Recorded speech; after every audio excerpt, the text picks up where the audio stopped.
ॐ नमो भगवते दत्तात्रेयाय।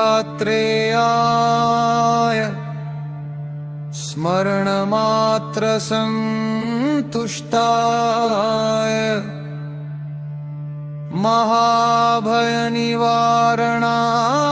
महाज्ञानप्रदाय चिदानन्दात्मने।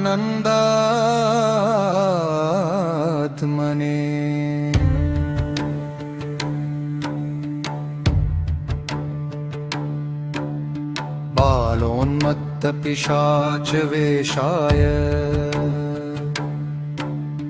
महायोगिने अवधूताय अनसूयानन्दवर्धनाय त्रिपुत्राय सर्वकामफलप्रदाय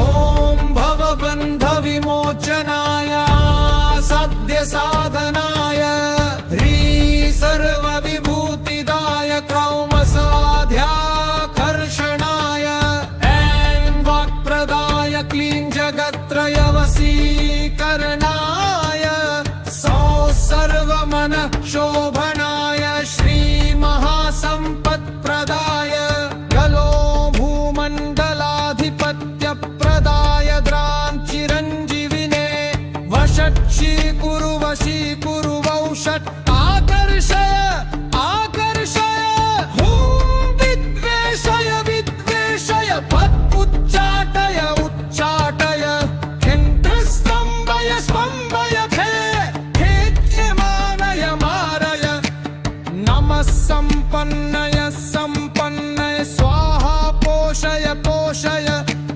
परमन्त्र परयन्त्र परतन्त्राणि छिन्धि छिन्धि ग्रहं निवारय निवार व्याधिं विनाशय विनाशय दुःखं हर हर दारिद्र्यं विद्रावय विद्रावय देहं पोषय पोषय चित्तं तोषय तोषय सर्वमन्त्रस्वरूपाय सर्वमन्त्रस्वरूपाय सर्वतन्त्रस्वरूपाय सर्वपल्लवस्वरूपाय ॐ नमो महासिद्धाय स्वाहा।